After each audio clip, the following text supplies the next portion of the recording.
What's going on, everybody? Welcome back to the Ruben and Jessie podcast. As always, I am Jesse, And I'm Ruben.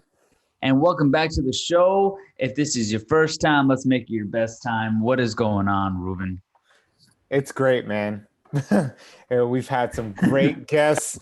I don't know if y'all been listening, but if you're a regular listener, you know that all our recent guests have been just boom, and there's so many Yeah. more coming. Hmm. But it doesn't end. We have our episodes, and I think we learn not only from our guests, but we're always constantly doing our learning. And I That's right. think that there's a lot in our minds right now. And Oh, just man. we both read this book, which you graciously, I can't even talk today, graciously recommended to me, and I devoured that thing. So yeah, talk to us. What's that book, man? Yes, sir. So, the book that Ruben's talking about is titled, and get ready because it's a long one. It didn't start with you. How inherited family trauma shapes who we are and how to end the cycle by Mark Wolynn. Now, what's funny about this book and how it got introduced to me, and when I look back, actually, there's several books that have had great impacts on my life. Same. Like the other one that I can think of is Shaman Healer Sage by, I believe his name is Alberto Villaldo. Yep. And it was because of reading that book that I ultimately learned about ayahuasca and traveled to Peru and did ayahuasca. And the book doesn't even talking about ayahuasca. It talks about shamans in the Amazon of Peru. And that's Right. literally what I Googled, and then ayahuasca came up. So, and we'll, I think I've shared that story before, but this is another one of those times where this book kind of stumbled upon me.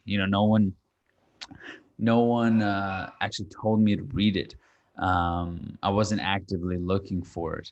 The one time that I saw the title of this book was, I don't, his name is Alexander, and he's part of Primal Fusion. So if you look up Primal Fusion on Instagram, he's a Czech practitioner, and he runs this coaching service with his wife, and he has his own IG, obviously. And I remember him sharing this on his story like once, maybe a year ago. Wow. And I left. I left my apartment one day to go on a walk. I was just gonna go, and actually, where the bookstore is the opposite the direction of where the park was. So I was gonna go to the park for a walk, and as soon as I left my house, my instinct was just like go to the bookstore. So I was like, okay, and so I went to the bookstore, and I had all these titles that I wanted to actually get. There were these. I had finished my last couple of books, and I had all these titles that I wanted to pick up, and I head over to the store, and literally they had none of the books I was looking for. Not one. Like, I asked for all of them. They didn't have any of them. Wow. And so I just started walking around. I just walked around, went to the personal development section, or whatever you call it. And then I saw this book, and I read the title, and I was like, that's fascinating. So I picked it up, and I remember seeing this on Alexander's IG, a year ago. So I just grabbed it, and man, this book has did a number on me, did a strong number. I remember calling you, right after, during the. I remember I texted you. It was early because when it all went down, it was pretty early, but I remember texting you, so like, bro, I need to call you. Like, I just I had it. remember that. I Yep. feel like I was reborn. Like, I was going crazy. Um, I had a psychedelic experience with zero drugs in my body, because the exercise is found in this book. So just to give you some context, um, the book, I mean, to repeat the title, it didn't start with you. How inherited family trauma shapes who we are and how to end the cycle. And that really is what the book is about. And so the first half of the book, or I should say the first third of the book, is breaking down the science of it, of how it all works. And I know, Ruben, I'd love for you to touch on this a little bit, because I know that was what really blew your mind, and initially? Could you share a little bit about what are some of the findings you saw in that and how that impacted you? Yeah, I mean, the first thing I would say is that when you're reading it and he's talking about these studies that they've done, you're like, is this magic?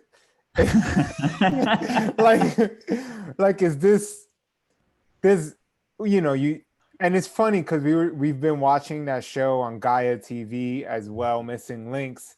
Mm, And I remember when I received the book, I was literally going through the episodes where he talks about like genetic sequencing and how our genes were made, and the evolution of our genetics, and how it may not be, we don't know, but it may not be a natural occurrence, like something greater than us messed with our and spliced our genes that created the human genome, which created our consciousness, and it goes on from there. But the book really like takes down the science of that.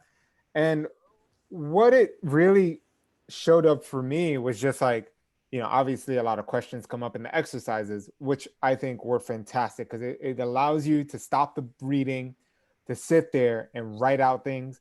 It tells you to pretty much, you want to stop, you want to call your parents and just talk to them, ask them mm, questions, and we'll hear your story shortly about that, mm, with your father. But it just makes me think about, like, oh, my parents, this is what happened between them. Oh, my grandparents, this is what happened between them. And then it's like, I don't even know my great grandparents, but whatever happened to them, it's definitely like I can probably relive that. And that was the biggest thing for me. Like, you can relive your grandparents' stories. And not mhm, saying stories as in like just the whatever that trauma they experienced and never got to solve.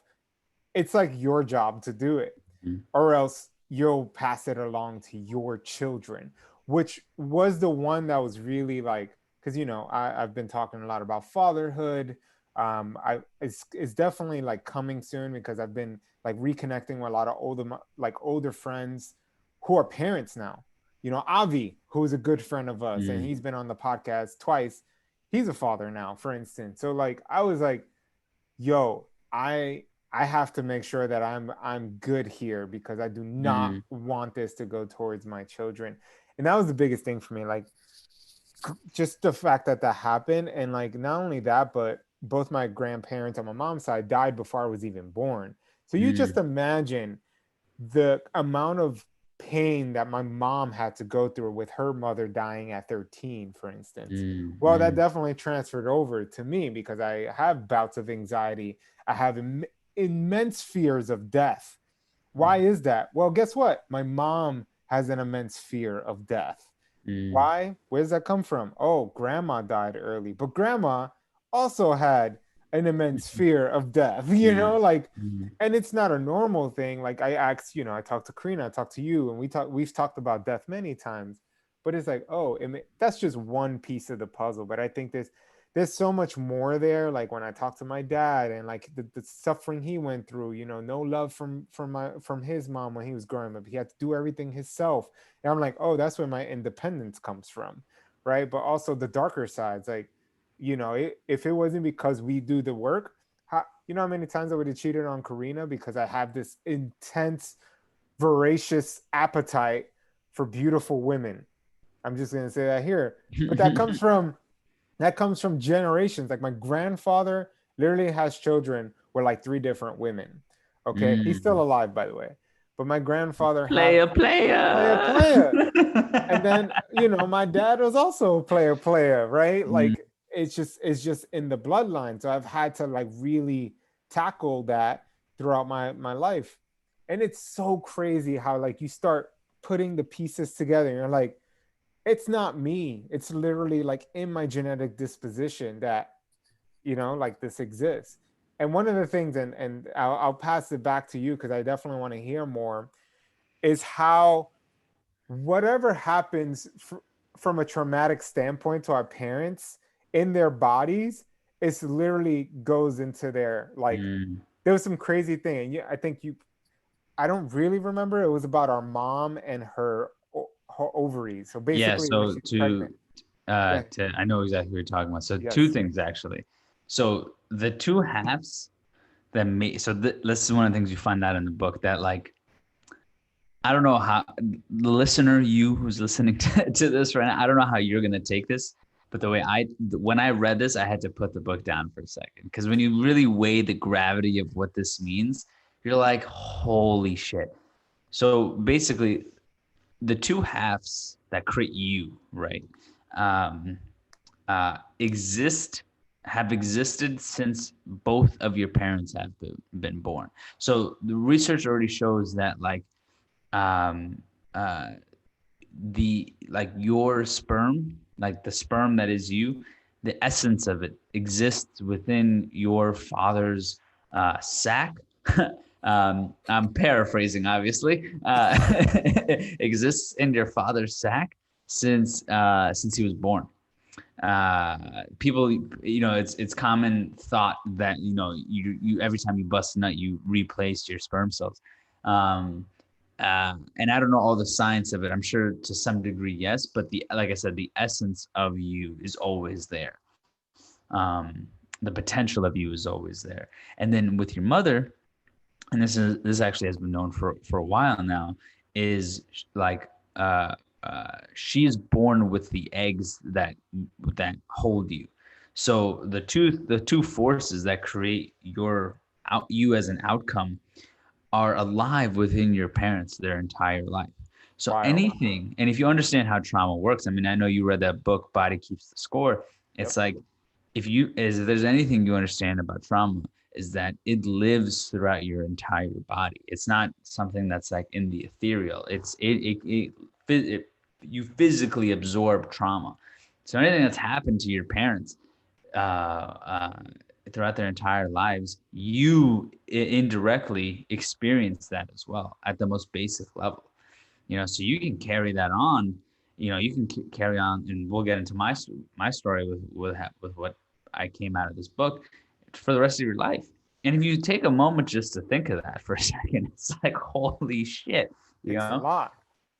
But I think it's also, the other thing that you brought this up earlier. I think what it also creates for people, and this was actually a thought that really helped me during my time of binge eating, which is, I think, especially people who most likely listen to this podcast are into some level of personal development, right?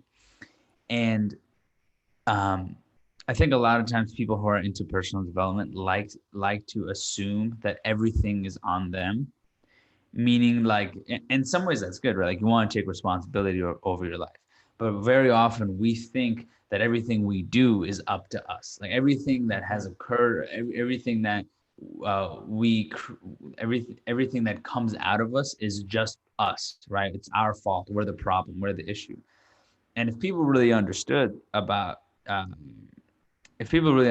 how little actually you are because of you, and how dependent you are on the environment you were raised in, who your parents were, who their parents were, who their parents were. Like, it's crazy, how deep it really goes, and in all the things that actually create you as a person. Um, and and also, on one hand, you could look at that for yourself, but the other hand is, when you hear that idea, I mean, for me, it automatically drew so much compassion to people in my life and to people I meet in my day-to-day life, because I'm like, yo, how many people are just living out traumas they don't even realize are theirs? You know what I mean? How many people were just just given this, without knowing or understanding, or without any say in the matter. Your parents could have been wonderful. There was I wanted to share this anyway. There was this, to give you an example of how intense this can be. I'll share two examples from the book that he brings up as to how this generational trauma can show up. So there's this one with this woman, and she actually grew up in a wonderful household. I'm sure there were issues, but by any means, it was a fine home, right? There's no intense abuse or anything like that. However, she was incredibly depressed and suicidal. Anne I had, what's that remember thing the called? story. What's that thing called when you can't be next to people? Claustrophobic. She was very Claustrophobic. claustrophobic. And she was, the author is also is a therapist, right? He uses a lot of like anecdotes from clients. And so he was talking to her, and she said that she just wants to kill herself, like she just wants to end her life. And so he uses what we'll talk about a little bit, which is core mapping technique.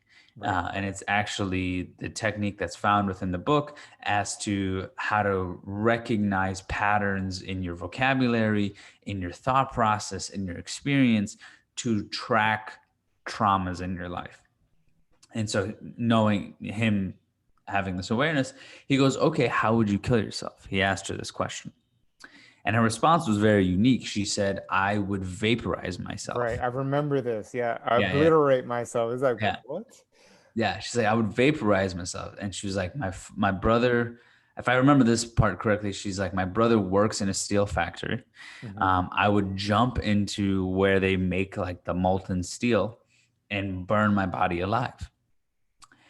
And the therapist, having heard this, he goes, was there anyone in your family who was in the Holocaust?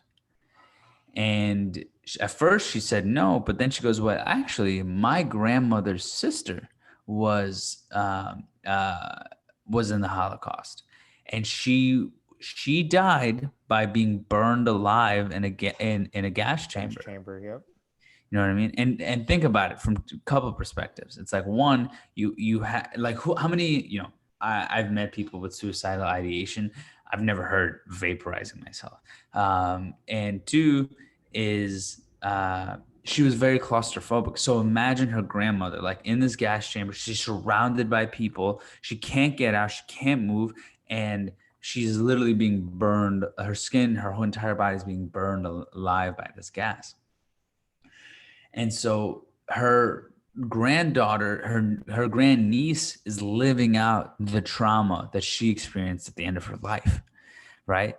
And the moment she made this connection, uh, it's like it's one of the things he shares in the story in the book that's so incredible is like the moment you find the awareness that this isn't yours, you snap the fuck out of it. Like it's almost like, and I mean, there's It's like you're degrees. Like, hypnotized by it or yeah, something. exactly. You're hip, and the moment you bring awareness to it, it's like everything changes, right? There was that one story about that guy who would wake up every night cold, shivering. I remember Remember that that one. one? I don't remember the exact details of that one, but like for example, once he made, there's a story in the book about this one client who, out of nowhere would start having terrible insomnia. And then when he would fall asleep, he would wake up sweating and shivering, like he's so cold. And it didn't matter how warm the room was. And I don't remember the exact details, but it was something along the lines of like his father or someone in his life had drowned or was frozen to death. And once he made that connection, he slept perfectly. Like the next night, like there's crazy stories in there. Just to let folks know the person, because I have notes on the book, by the way. Mm, But the scientist who did this was a German psychotherapist named Bert Hellinger. So if you're interested in seeing his work, mm, this is really all what Jesse is talking mm, about right now. Like mm. huge, huge. It's like basically us sharing family consciousness is how he put it. Like we are sharing what our family has gone through before and our, Yeah. we're continuing that legacy in a sense. So it's like how and there's so many stories about the Holocaust in this one. I think there's so many different stories of these clients of his that have gone through, like their family members did go through the Holocaust, and they're literally still living it out. 3 generations later, they're living the pain of their grandparents or their great Mm, grandparents. mm, It's just so mind blowing, dude. I'm mm. sorry to cut you off. No, no, I know. no. And so Yeah, dude, it's fucking mind blowing. And so to get to the juicy part, right? Like, which is like what happened, right? Because it was crazy, man. It was fucking crazy. Um, once I started reading this book, it was interesting because I love it. I think you've said this to me before, and it's like, do I find the book or does the book find me? You know what I Yep. mean? Am I reading the book or is the book reading me? Like, what is actually happening, right? Because similarly at this time, something that I'm thinking about a lot is my relationship with money. Because similarly, watching Missing Links, you learn how deeply connected you are to your experience, in the external world. Like you are such a representation of the world around you and what's going on in your life. um, that it really started to make me think about this, because one of the other things I realized was that you don't need to be smart, and what was it? You don't need to be smart, and you don't need to work hard to make a lot of money. I've learned this. I've met people who are neither smart nor work hard, and they make a significant income, right? And I and I'm both of those things. I'm smart and I work hard. So it's like, They're why am like, I ah. not why am I not creating the generating the type of income I want in my life, right? And once I was reading this book, I started to think, I was like, hey, maybe there's something here. Like maybe there's a connection to this. And so there's a lot of different exercises in core mapping, right? So after the first part of the book, he teaches you, after the first part of the book, he teaches you the science of what's going on, right? That's part one. And then part two is actually going through the process of uncovering, which is the core mapping process. And actually, the first exercise, which is your core complaint, Mm-hmm. and there's little exercises before that too, which are really great. Actually, it'll be important to mention this. So there was one exercise before that, which was you. I'm butchering it, but it was something along the lines of like, you imagine you look at your parents in front of you, right? You look at Yep. your parents in front of you, and you allow them to take a step closer to you, each one individually, and then you basically see like what is your level of discomfort when they come closer to you, To which right? parent? Yeah, I remember that. To which parent? Which one was it for you? Do you remember? Um, it was definitely my dad, as always. Yeah. Yeah, I mean the same for me. And the thing is, up until reading this book, uh, up until reading this book, well, now I have questions for you. Anyway, up until Well, go ahead. Then let's go Well, through it. I was well when you said that, because that's interesting, because from what I understand, you and your father have a really good relationship. Yeah, of course. Yeah. Yeah, almost I would almost assume a better relationship with him than you do with your mother currently, if that's not if that's not true. Like half and half. I mean, that Mm, definitely when I came back from China, I think me and my mom were kind of rocky for a bit.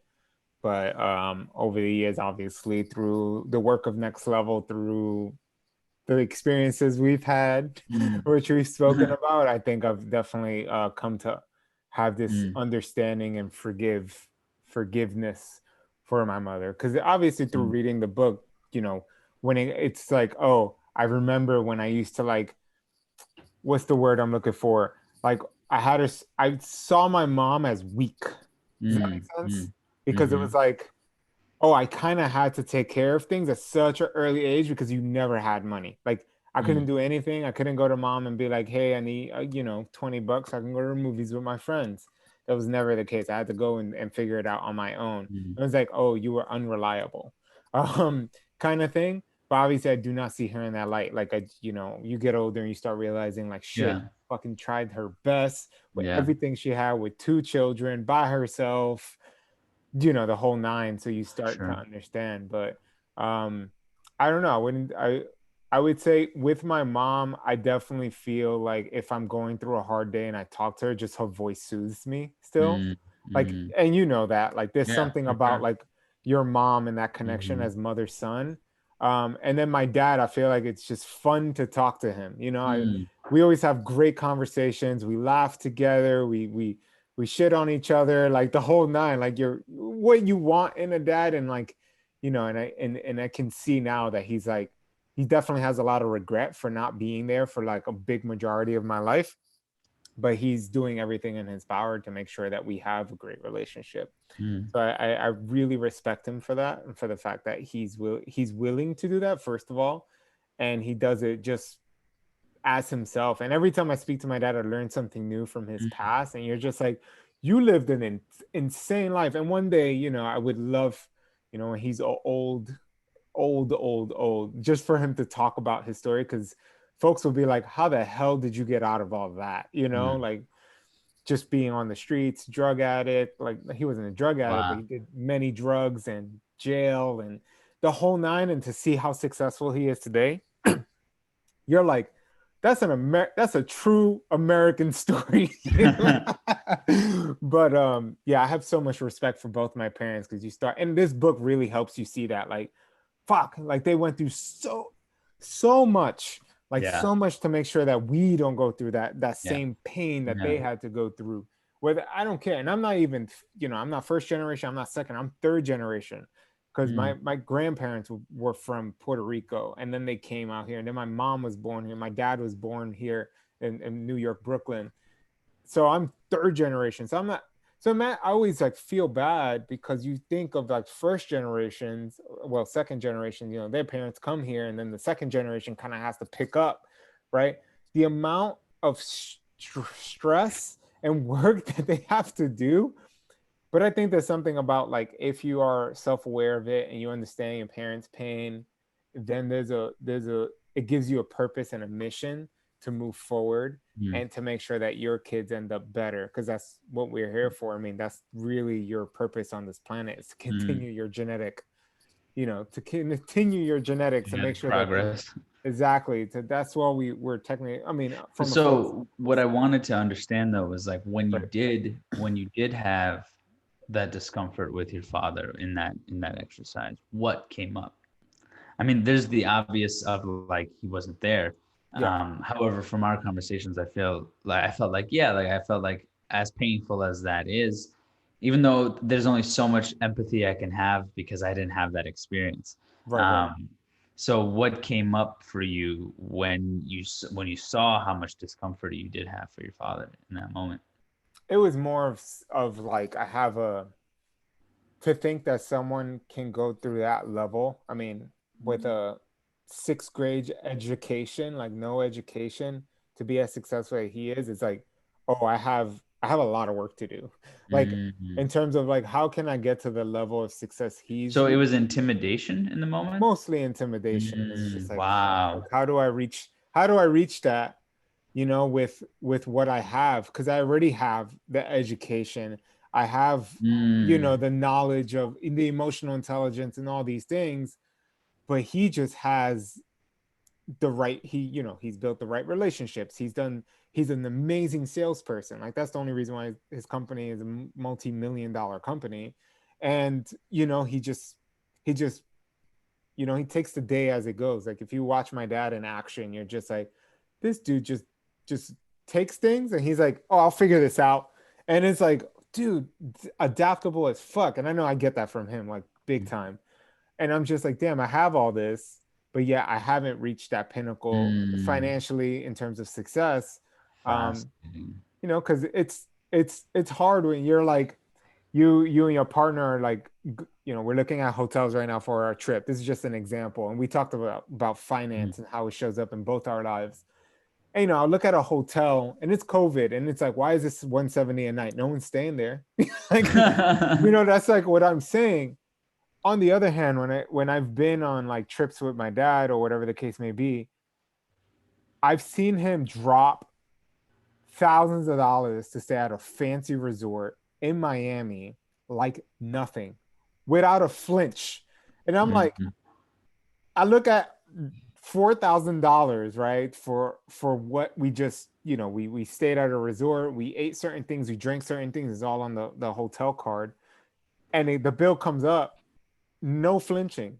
He just No puts his flinching. card on the table and goes about his fucking day. And I'm like, it's and that's like a level I want to get to where, and Karina always tells me this. She's like, because I get these like moments, and because of this book, it's definitely come up for me when with money, that when I feel like there's too many things coming down the pike that are gonna like charge this, we're getting hit with this, we're about to do this, and money, money, money, money.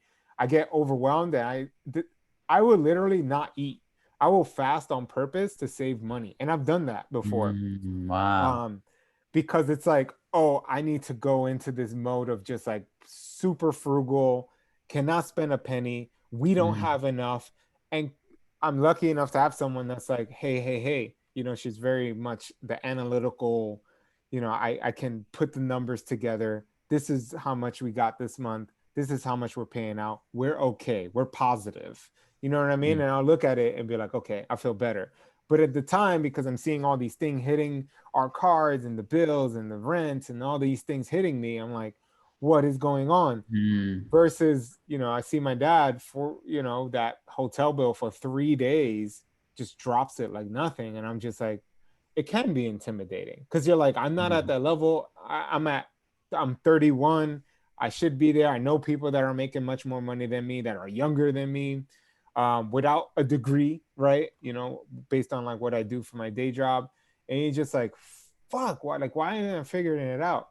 But what's come up for me mostly when it comes to that, and just for us to have a little happy ending and then we can move on, is that I realize that I think what this life, my soul, whatever you want to call it, this lesson that I'm being taught, is that I need to figure out my emotional stability, and I need to figure out ways that I cannot continue the same thing what my parents did to my children.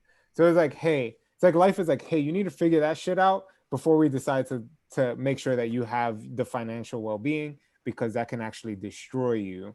And mm. Where did you get this insight from? just from when I was reading the book and just like, listening to my mom talk about like her issues growing up, and just that fear that still exists with money. Because I'm afraid, like, what if I decide to like hold it all in, or like spend money on the wrong thing, make a wrong investment, because I'm coming from a place of fear versus of a place Mm. from like, I'm abundant, I'm okay, I can make this investment, let me make a smart decision, you know. Do you feel like, so are you saying that part of it is like if you did have the money, right? If you did generate the type of income that you're saying you'd want, that if you were coming from the place you are coming from right now, that you wouldn't be able to handle it? I think so. I think it'll be too much. Really? Yeah, Mm, like wow, from an fascinating. emotional standpoint, because the things that come to mind is like, how do I deal with taxes? It's going to be a whole different ballgame. I mean, my dad does, I think, his taxes three Yeah, times a bro. year, right? Like you think about like, oh, taxes. Oh, how many people are going to reach out to me because they want money? Like they don't want to Mm. actually be there And for this, me these or are things whatever. you're thinking about. I think about this, bro, because it's Wow. there's a sense of myself, and I've been very confident, and we've talked about this, that I know I'm gonna make that, and I know I'm gonna be at a place where I want to be. I know it. I feel it. I've had things that I felt when I was 18, 19. I made it happen by the time I was 30. So I'm like, oh, I trust that I'm gonna make it happen. But when it does happen, I'm not gonna be prepared for it, right? Mm, So it's like, how can I best prepare myself and learn how to make sure that I am handle it appropriately, and fascinating. not becoming this. I just don't want to turn into a huge dick. Like, like, Mhm. oh, I have all this money now. I'm not gonna, I've had moments in the past where like I got into some money because when I was in college, I used to get financial aid, but I used to get so much financial aid because of single mother. I used to get so much financial aid, they would actually cut me a check and give me money, and Mm, it would be like $2 or $3,000. And I remember damn. having a huge fight with my mom about, she asked for some money, and I was like, no, this is my money. It was like a very selfish Mm, time in my life, and I was like in a really dark place. Um, And I always think of that. I'm like, will I be that way again? Like, I'm Mhm. afraid of that part of myself that does still Really? exist. You know what I mean? There's this like, I don't know. That's fascinating. It's really hard to tell until you're actually there and you reach that point. You're like, how am I going to show up right now? So, yeah. Wow. Wow. That's fascinating. Yeah, I mean, so to go back to this exercise. Um, so when I did it, my father also came up, Mm, and I had this awareness already, because we've spoke about our fathers before in our relationships with them. But what didn't make sense to me was at this point I didn't understand why. Like at this point, I didn't understand why I had this friction with my father because mm, I already had that talk with him. I already forgave him in person. I already talked shit out with him. I done a lot of inner work with him, and had immense amount of compassion for him, especially during our mushroom trips together or our mushroom trips not together. I've had immense amount of compassion for my father. So I didn't really understand why I was still feeling so much frustration and whatever. So then you continue on, then you start doing this exercise, right? And this is the core complaint. And uh my core no, was it core complaint? Yes, it was a core complaint. And my core complaint was about my sense of scarcity, right? So basically, what it asks you to do is write out when you're in a negative space, what are the things you worry about or you say to yourself. And so they were things like, that I would never, that I would never amount to the person I want to be, that I'd never reach my full potential, that I would die young, mm, that someone would kill me, uh, that someone would kill me young, um, that I would die before I was able to create the world I wanted for myself, that I'll never make the income that I want for myself. All these things, right? They're kind of all related to each other. And so, because I had already had money as something that I wanted to sort out reading through this book, it then asked, like, okay, was there an experience, a memory of some sort when this happened, right? Um, and what's funny, actually, I had talked to my mother about this, and it's crazy how the brain works, right. because I assumed when I was doing this exercise, and I still think it's valid because it did what it did. I assumed that what I'm about to share with you happened when I was 11, and you'll understand why in a minute. But it actually happened when I was 14. Um, and because my mom traced back when what occurred, and she was like, "No, you were 14 at that time that happened." And I was like, "Wow, that's so crazy." Because it's like, even though I was 14, it's like my subconscious set it up so that I was 11, so that I would have this, reckoning. And I know it's still true because, as I'll continue to share. So I'm going to share this under the assumption that where I was at, which I thought I was 11 when this happened, and you'll see the connection that I made. So the memory was that basically, it was Christmas break, Christmas school break, and I was, every year my mom would tell us, like, ask us to, like, write a list of things we wanted, right? And not only did I enjoy that part, like, of course, getting gifts, whatever, but why it mattered to me so much was because I fucking hated school, right? I hated school. And this was like my solace, right? Christmas break, could just hang out with my friends, hang out at home. And it was like the one time of the year, because most of the year I'm getting yelled at by my parents or getting yelled at by teachers for fucking up in school all the time. And this is the one time where I'm like, all right, I know for at least a couple of days, I'm just gonna get showered in love. Like, this is gonna be good. And of course, I'm not thinking of this consciously as a 14-year-old kid, but looking back, it's kind of how it felt. And so I walk into the kitchen where my mom's, like, working on bills or whatever, and I start like blabbing about what I want, right, for the new year. And she turns around, she snaps, like she just starts yelling at me, she starts crying, and she's basically like, "Don't you understand? Like, don't you understand what just like, don't you understand what's going on?" And I didn't understand what's going on. And basically, what happened was my father had just lost his job, um, and I was a kid, like I didn't understand the implications of that. You know, I didn't understand. Um, the way I grew up in my house, like money, even though it was an issue, very often of the time, it was kind of hidden from me. My parents didn't really want me to, um, like, participate in that, and so I didn't really pay no mind. So I didn't know what it meant to lose a job. I didn't know how long things take, whatever. So she starts snapping on me, and then she's like, "Don't you understand that your father, like that pop just lost his job, blah blah blah. We're not gonna make the funds." And she's just like ripping it into me, and that I should be ashamed and all this stuff. So I walk back into my room, right, just pissed myself, and um, and I remember this moment because I knew this memory before, and I knew this memory had to deal with my relationship with money, because the way I interpreted it was, for so long, was like, oh, my mother. I blame this on my mother. My mother made me feel Mm. like we don't have enough, that I should be ashamed to want things in life, and that we're living in scarcity now, right? And that I shouldn't ask for things. I shouldn't try to make things happen, because if I do, I'll get shamed for it. And I always thought that was that was the root of why my relationship with money is the way it is now.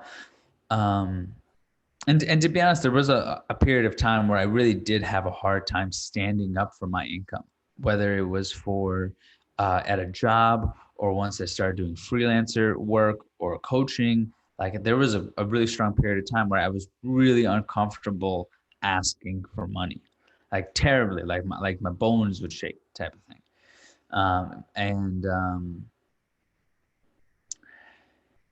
And so, but I'm doing this exercises. I'm aware of my relationship with my father, and then the next question is, okay, so I'm thinking I'm 11 at the time this happened, and so it goes, okay, was there someone in your life that this happened to at the same age or near the same age? So the same rules sort of apply ultimately, but the question was there someone in your life who had a similar experience or a painful experience at the same age or relatively to the same age?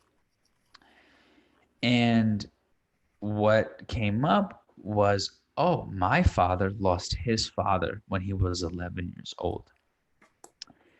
And I don't, this is 9 o'clock in the morning on like a Tuesday, like it's just a regular day, right? And I make this connection, and I lose it. Like, I walk into the bedroom, and I didn't expect this to happen. Like, I thought it was just going to be, like an awareness that I had, and that was just going to be it. And this is where shit gets a little weird. But hey, if you're listening, then you're kind of weird. So Weird isn't good. Isn't good weird. weird isn't good. And so I go into the bedroom, and I start shaking, crying, and screaming. And it legitimately feels like I'm reliving, not even reliving, I'm releasing all of, not only the pain that I had shut off, or the love that I had shut off from my father at that age. Because what I realized was that actually what happened was, I saw my father as the source of why I could no longer have things, and that my father was the source of scarcity, and my father was the reason why we couldn't have enough. And so I emotionally disconnected from my father at that point. And my father lost his father was when he was 11. And so I start bawling. And not only do I start bawling because of all the pent up emotion from that time with my father. But I shit you not, I am living out the experience of my father when he lost his father at 11.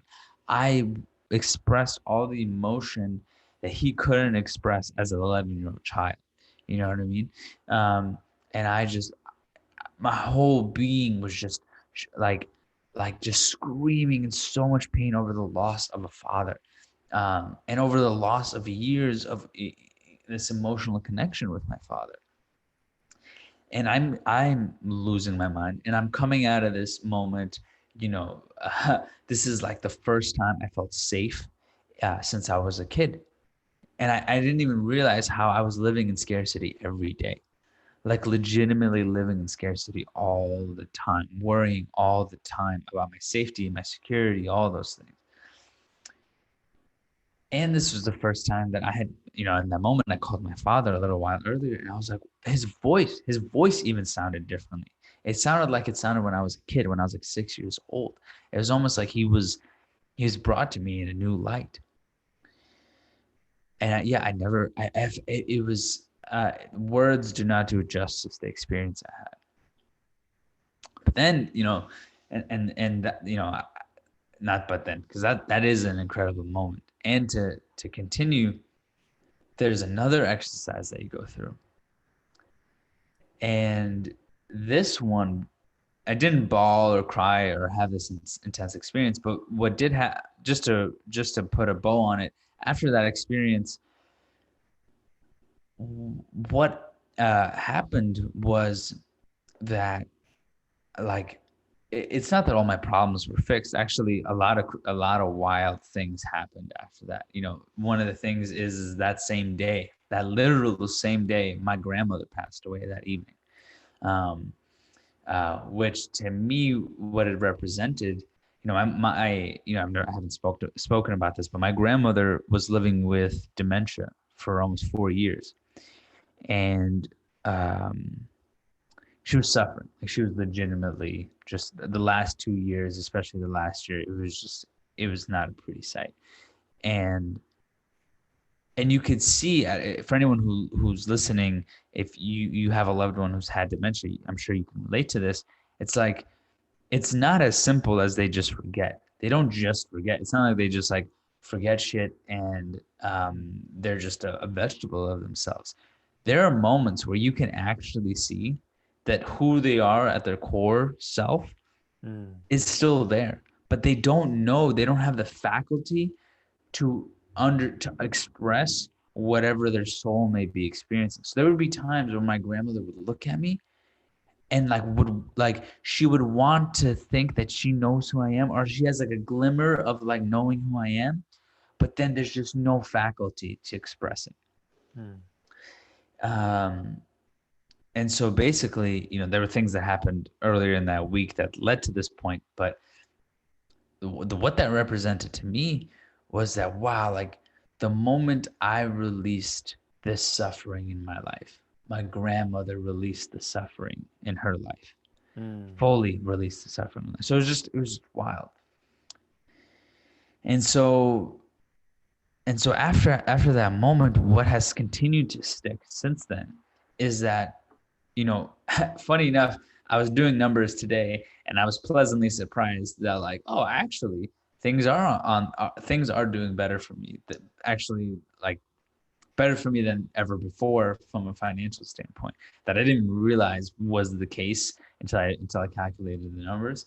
And that's not to say that I'm balling uncontrollably. I'm just saying I'm in a better position than I thought I was, or was even a month ago, 2 months ago. But outside of that, it's like the thing that occurred was, even though this is a very there's a lot of change happening in my life. There's a lot of adapting. There's a lot of new stuff and new like learning how to organize my work, my income, everything in this new way. I've never felt more comfortable and confident in a state of unknowing. There have been times and I've had to pay for this heavily. There have been times where I have been in a place where things were not okay financially, and I was having like literal like panic attacks every day. Mm-hmm. Like I was having like legitimate like, holy fuck, like, and doing dumb things, or underselling myself because I had to get by. And that's not to say that can't happen again. You know, like I'm not gonna sit here and speak from a comfortable place that, you know, if I'm put in a bad situation. But the idea is that, like, if I understand what I understand from Missing Links and Greg Braden and the work that's being done, is that I won't be put in that situation again, and I feel confident that I won't be put in that situation again because of the work that's being done. And even now, as all of this is happening, it's the level of confidence that I am able to still continue to live my life properly and do. And also, like, man, like two other big things that have occurred since this happened is like, one, um, I have had a history, and you know this, Ruben. I've had a history of jumping from thing to thing to thing to thing to thing to thing, Yeah. right? Um, Remember giving you that feedback in the cabin. yeah. And um, that stopped.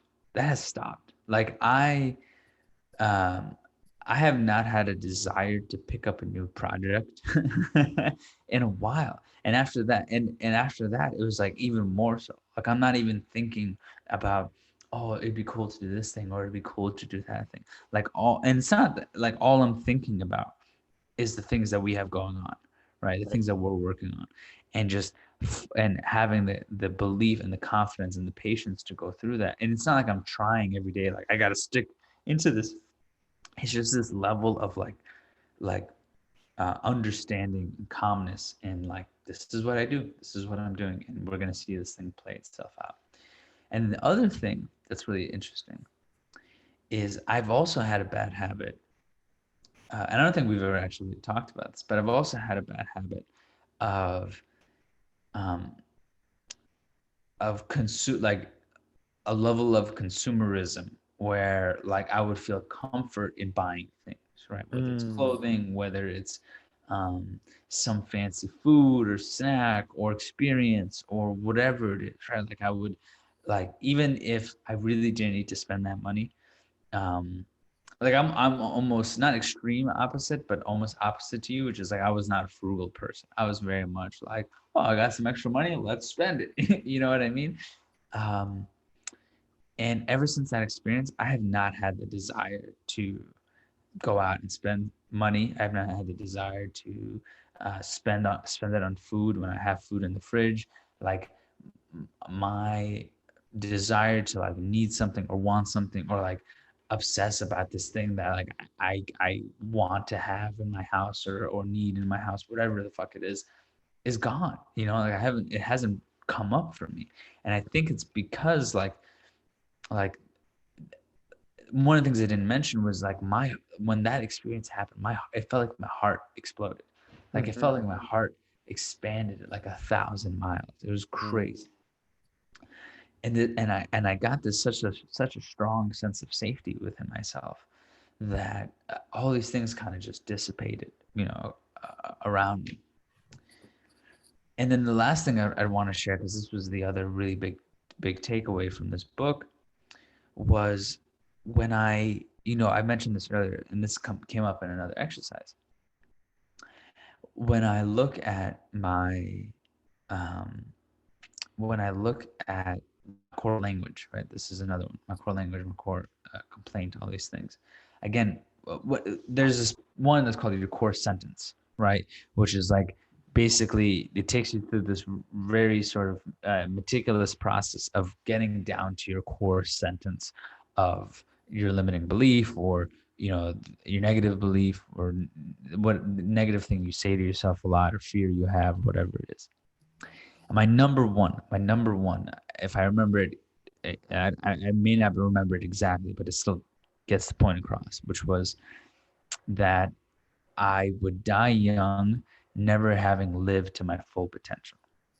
Now check this out, right?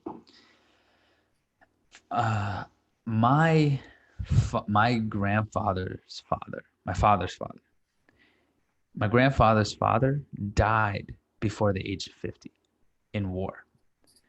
My grandfather died before the age of 50. Right. When my father was, oh, I'm sorry, to make this sound even better or worse, however you want to look at it. My grandfather's father died when my grandfather was 11. My grandfather died when my father was 11. My father's older brother fell out of a window when he was 31 years old. My that's my father's older brother. My father has dealt with clinical depression, or what is defined as clinical depression, for years, and has not been able to actualize the life that he's wanted for himself. And my older brother has had PTSD since the age of 12 years old and has not been able to actualize the life he's wanted for himself. And so all the men in my lineage from my father's side, up until my great grandfather, have not have either died too young to see their full potential, or have been inhibited to find their full potential in life. And so when I made this connection, like I can't describe the feeling that came up in me, Right. because I didn't cry, I didn't like lose it, but it was just this like it was this deep compassion and sensitivity, and like the sense of responsibility that came up within me was out of this world. Like Right. the sense of like, and I think this is something we talked about, and I'll let you talk about that because I know this is something you're really passionate about as well, which is like this just like recognition and like, whoa, like you have it in your hands. Like Right. when you look at your lineage, it's in your hands. You get to sort this shit out.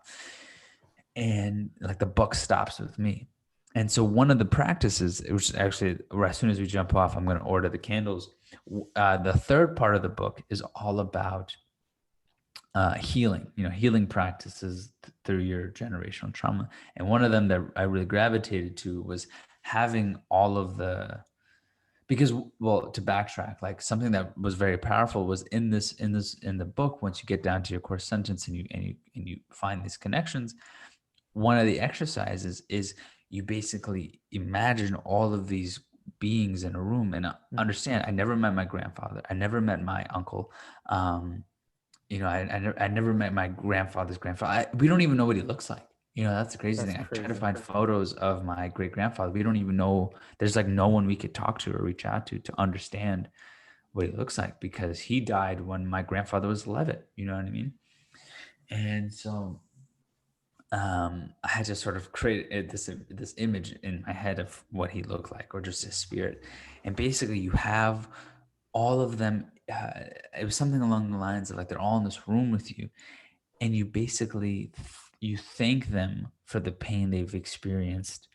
You let it go, and you allow them to release the chains off of you, Right. and give you permission to live out whatever it is you want to live out, or the opposite of whatever your fear is, your core sentences. That was a very powerful experience. And it's also really interesting because from when I did ayahuasca, someone that my grandfather, my father's father, came up as a strong guide for me. He actually came up as like I saw him and I felt him in my trip. And like I basically saw that he has been like a guiding post for me, or an angel in my life, throughout my entire life, or throughout my entire life. And so when what's it called? And one of the exercises that I'm going to start doing as soon as I get these candles is basically, I have all the photos. I was waiting to get all of them, but I have photos of all the men that I just mentioned in my family. And basically, you create a sort of altar place for them, and then you light a candle forever, however long you feel comfortable. Some people do 30 days, 90 days, whatever it is, and you light a candle every day. And the point is that by the end of your whatever period of time you've committed to, by the end of it, it is a representation that you've burned off. You've burned off all of the remaining links of that trauma or that pain in your life, or that generational trauma that has existed. You completely remove it from ever moving past towards you or anyone that comes after you. So I got all the pictures. I'm gonna order those votive candles tonight and get started on that. So yeah, it was just a very powerful experience, brother. Now I'm gonna shut up and let you talk. Well, I just wanted to say, like, a lot of people probably listening is like, that sounds so woo woo, but it's like, do you not understand the power of your imagination and the power of the visuals that can come up when you do this work correctly? Because and Dr. Joe Dispenza talks about this in his books a lot, on how they can literally see the frequency and the electromagnetic field you let out based on the thoughts you have. So the mind, I just want to say, is the most powerful tool you have available, but it can also be your greatest destruction because of the fact that it has that power. Like the visualization that you've done, that we've seen, that we've talked about in previous podcasts, that really just helps. So before anyone knocks it, it works. And if it works, we do it, woo or not. Like, it works, you know what I mean? And that's also something I actually bought a whole crate of candles specifically to do that. And I've been waiting for my mom to send me a picture of like my grandmother, for instance. And I need a picture of both my grandparents on my father's side, which they're still alive, but I just want to honor them and all the things they've done in their lives to make sure that my dad's where he's at, what they did and what they didn't do, because both are really important to creating the man that he is, which kind of stems down to me. But there's a few things that came up for me when you were telling your story, and I just want to share. It's funny. So first, I'm going to backtrack. You were talking about finances, and you made this memory come back that I hadn't thought about in a while. So have I ever told you about the time that I call it the worst Christmas of my entire life and the worst Christmas for my mother? I think it was her worst Christmas. So do you remember the video game Kingdom Hearts? Oh yeah, of course. All right. That's my childhood, bro. Right, same. Well, Kingdom Hearts came out in 2002, right? I was a big game. I mean, I've always been a big gamer growing up. And that year for Christmas, it came out in March. Obviously, we never had enough money. It was a $50 game. My mom was like, I cannot afford that. She used to just buy me like used games all the time. They were like 10 or 15 bucks when she could. I was only 12 years old, about to turn 13. And I really wanted that game for Christmas. I had played it in a friend's house, a family friend's house. And I was like, dying for it, like dying. It was the first time I wanted a game so bad. And I was like, I'm definitely going to get it for Christmas. And this story is mostly around like expectations. And it kind of leads, and not only expectations, but just, you think about your parents and like, they can only try. Like, that's all they can do, right? They can do their best. The day comes of Christmas and I'm ready. I'm like, I'm getting Kingdom Hearts. Like, it's in that box.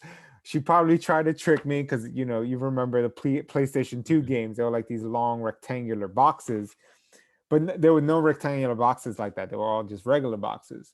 So I opened these gifts. I opened 2 gifts. The first one was like just typical like socks and underwear and stuff like that. And then I finally get to the big one. And I'm like, I'm ready to open it. Can you guess what's in that gift?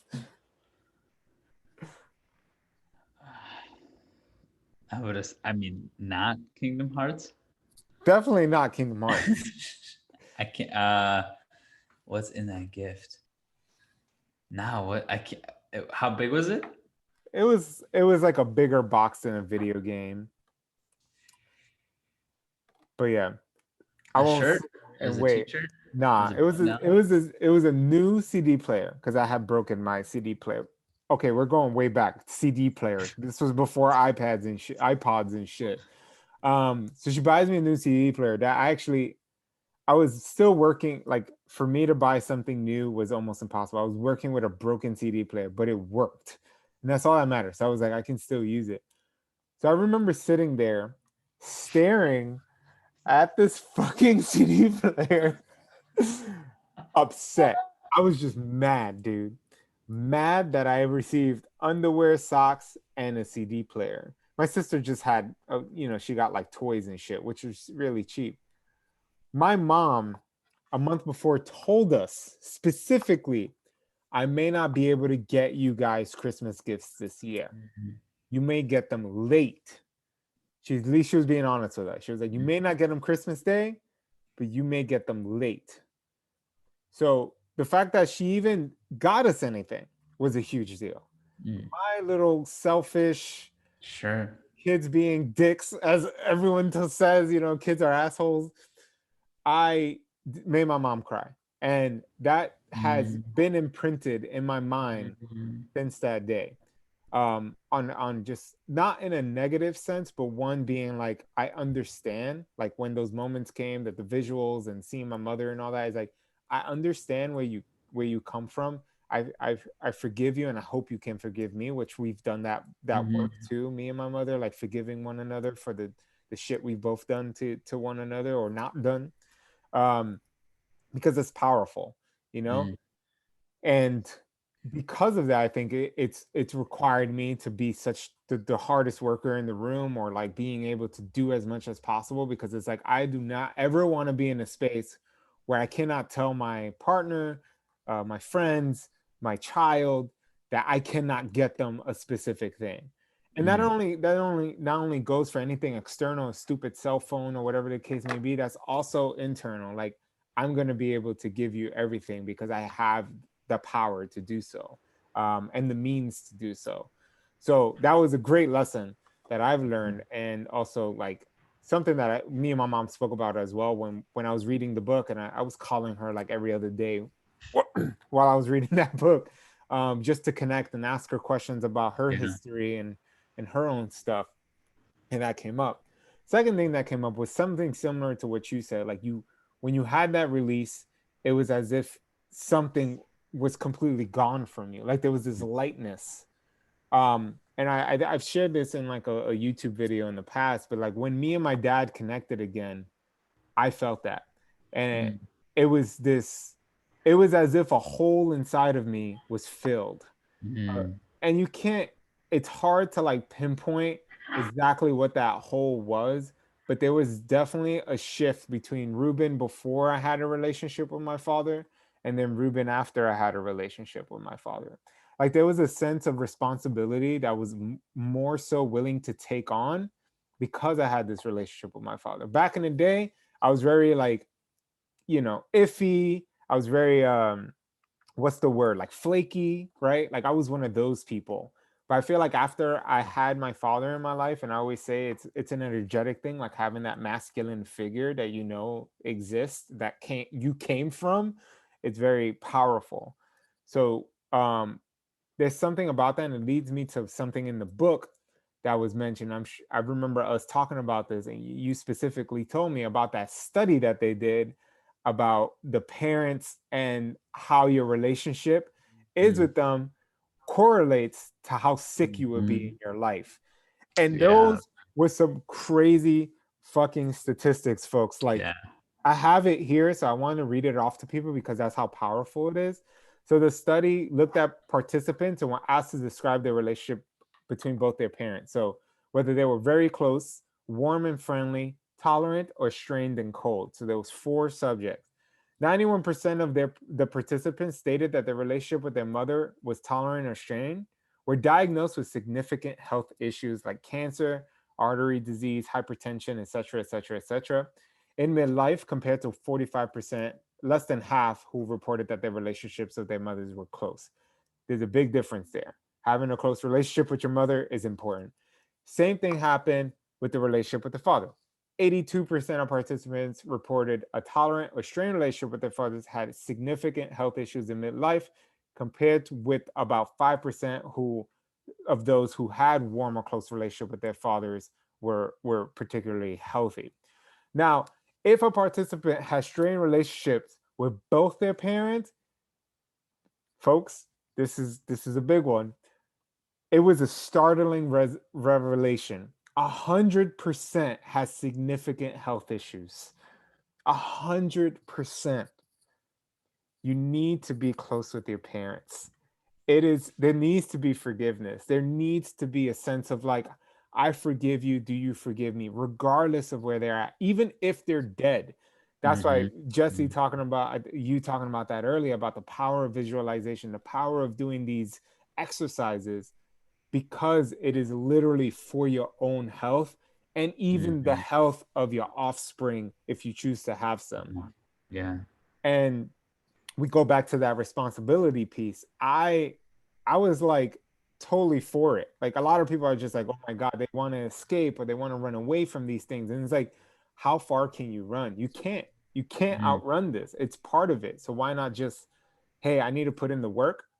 I can't be lazy. This is part of my life. Yeah. The earlier you start, the better off it will be for you because it gets harder as you age. But I think, And even like, even if, to be clear, it's like you don't even necessarily need to be, you know, if you've had incredible traumas occur from your parents and it's unsafe for you to have a relationship with them, or it's just like you can't have a relationship with them, you don't want a relationship, you don't have to have a relationship with them. right. What is being asked of you is to create space and create forgiveness for your parents, and to forgive yourself in your relationship with your parents, and just heal that wound for yourself. Right. If you can talk to them, if it's plausible, possible, whatever, then do that. But whether they're dead or they're unavailable or it's unsafe for you to connect with them, then exactly do the imagination, do those, because it's just as real, you know, like Yes. it's what you said about the imagination is 100% true. Your mind, the neurons in your brain and the neurons in your heart cannot tell the difference between what's real and what's not real. Right. So when you are crafting an experience in your mind, your brain and your heart are building neural connections the same way they would if it was a physical experience. So, you know, whether you think it's woo or not, there's science to back this up, brothers and sisters. So go, so absolutely, you know, like wherever you can, however you can start, you have the opportunity to heal. And you know, thanks for having those stats on hand, because they're staggering. They're insane.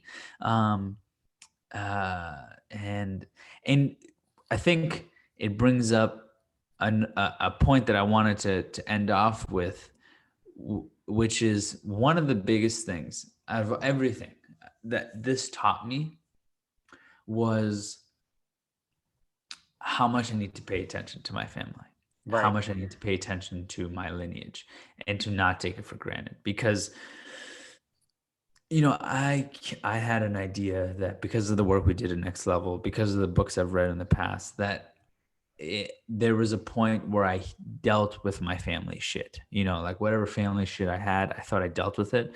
And that any shit that's coming up in my life now is me, you know. And I think I would assume that's probably true for a lot of people, like I said, who are in the personal development world, to get to a place where they recognize, you know, what, you know, say the idea could be like what poor patterns or habits they picked up from their parents.